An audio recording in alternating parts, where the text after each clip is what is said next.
आपके माध्यम से सभी आपके इस चैनल को देखने वाले सभी विद्यार्थियों का प्रणाम करता हूँ और मैं संदीप पांडे संस्थापक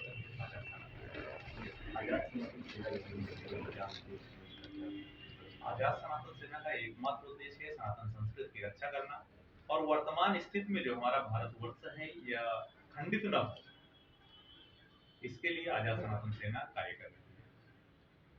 क्या है आपको कमेंट 2024 का चुनाव सामने है, तो आप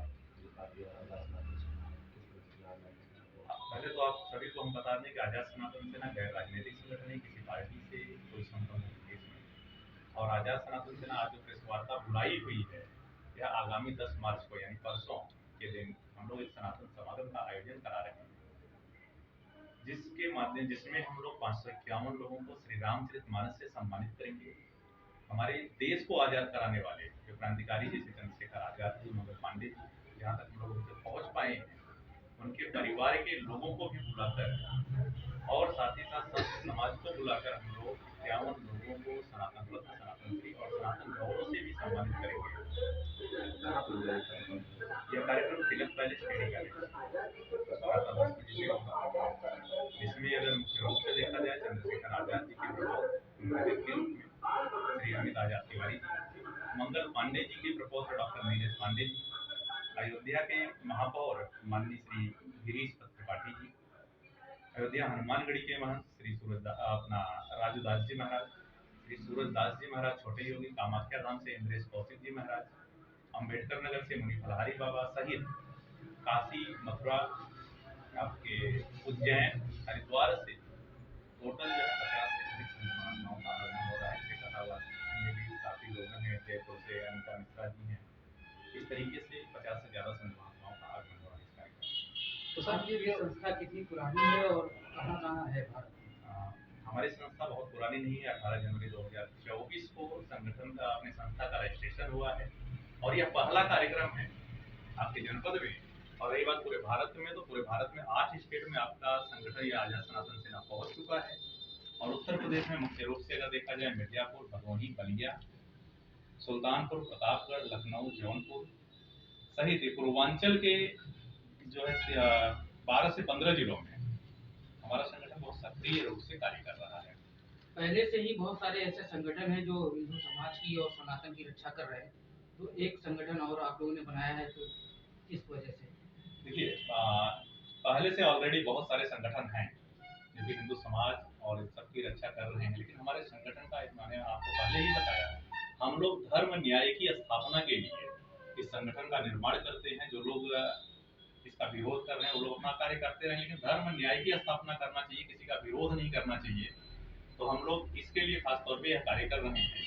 और 10 तारीख को ही एक चीज और हम लोग कर रहे हैं, 7 बिंदुओं पर हस्ताक्षर अभियान चला रहे हैं। जो छोटा सा लक्ष्य हम लोग लिए हैं कि 1,51,000 लोगों का हस्ताक्षर कराकर महामहिम राष्ट्रपति, माननीय प्रधानमंत्री भारत सरकार, महामहिम राज्यपाल उत्तर प्रदेश और माननीय मुख्यमंत्री उत्तर प्रदेश शासन को हम लोग एक ज्ञापन देंगे कि 7 बिंदुओं पे 1,51,000 लोगों का हस्ताक्षर कराकर हम लोग यह मांग कर रहे हैं कि इस पे अमल किया जाए और इस पे कार्य किया जाए। बिंदु 7 क्या क्या? पहला बिंदु हमारा है श्री रामचरितमानस और श्रीमद् भागवत गीता को राष्ट्रीय ग्रंथ घोषित किया जाए। दूसरा बिंदु हमारा है कि भारत को हिंदू राष्ट्र घोषित किया जाए। तीसरा है अयोध्या के पश्चात काशी, मथुरा के मंदिरों का जीर्णोद्धार हो, मतलब उद्धार हो। और चौथा है किसी भी धर्म के खिलाफ, जो कि अभी आप लोगों ने देखा, किसी भी धर्म के खिलाफ राजनेताओं द्वारा अपशब्द बोले जाने पर प्रभावी नियंत्रण जैसा कानून बनाने की मांग हम लोग कर रहे हैं। साथ ही साथ पूर्ण रूप से गौ हत्या बंद हो, भारतवर्ष के सभी छोटे बड़े मंदिरों की सुरक्षा व्यवस्था हो, जीर्णोद्धार हो, जनसंख्या नियंत्रण जैसा कानून तो बना है लेकिन पूर्ण रूप से उसका पालन नहीं हो रहा है। अगर देखा जाए कि हिंदू समाज इसको देखकर कार्य कर रहा है, लेकिन एक विशेष समाज केवल जनसंख्या बढ़ाने पर कार्य कर रहा है, उसका कड़ाई से पालन हो। हिंदू राष्ट्र की संकल्पना क्या है? हिंदू राष्ट्र की संकल्पना एक जैसे उद्देश्य हमने आपको पहले ही बताया, सनातन संस्कृति को लेकर उसी पे काम हो रही है और उसी पे काम हम लोग करेंगे। अच्छा, जो लोग हिंदू राष्ट्र को के विचार से सहमत नहीं होंगे, उनके लिए क्या व्यवस्था इस देश में होगी हिंदू राष्ट्र? वो तो सरकार के पास हम लोग अपनी बात रखेंगे, बाकी परियोजना उसको घोषित करना या जो भी चीजें हैं वो सरकार की नीति के हिसाब से है, सरकार अपना कार्य करेगी। एक दिवसीय कार्यक्रम होगा जौनपुर में या? नहीं, एक दिवसीय कार्यक्रम होगा इसके बाद हम लोग एक कार्यक्रम और रखे थे आजाद सनातन सेना के तत्वाधान में ही 23, 24, 25 मई को पंडित धीरेन्द्र शास्त्री जी का आगमन हो रहा था 3 दिवसीय कथा का। लेकिन चुनाव को देखते हुए यह कार्यक्रम जून महीने में होगा। जिस तरीके से और जगह जो है ईसाई मिशनरी जो है धर्म परिवर्तन करा रही है, इसको रोकने के लिए क्या आप लोग कुछ अभियान चलाएंगे? बिल्कुल चलाएंगे। ईसाई मिशनरी को रोकने के लिए आप लोगों को अगर ज्ञात होगा 6 जुलाई 2024 को मैं जेल भी गया था, जो कि सरैया नेवड़िया थाना अंतर्गत सरैया में एक घटना घटित हुई थी, जिसमें हम लोग जेल भी गए थे, 2-3 दिन जेल में भी रहे हैं। हमारे कुछ साथियों का सर भी फटा था। उस समय की तत्कालीन सरकार द्वारा एक दबाव बना के परमिशन देकर उसको परमिशन कैंसिल कराया गया था। हम लोग सुंदरकांड का पाठ करने गए थे वहाँ पे। अच्छा सर, गो हत्या बंद करने का कार्यक्रम आपके एजेंडा में है, और अमूमन मीडिया रिपोर्ट्स में यह देखने को मिलता है कि जो बीफ एक्सपोर्ट्स हैं, इसमें ज़्यादातर जो है सो कॉल्ड हिंदू समाज के लोग इन्वॉल्व हैं।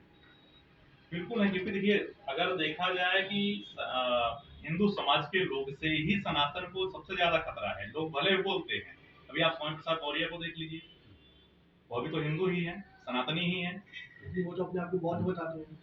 सनातन के घटक हैं बौद्ध, जैन, सिख, ये सारे जितने भी धर्म हैं सब जो है सनातन के घटक हैं।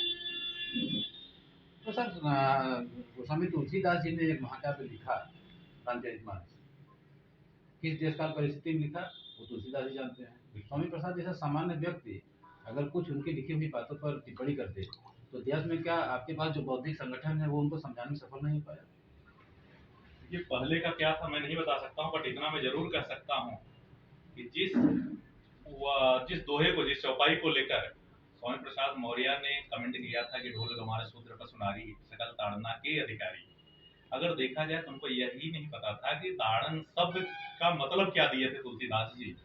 उनका सीधा था कि अपने देख रेख में रखना चाहिए, इस पे हमेशा निगाहें केंद्रित करके रखना चाहिए।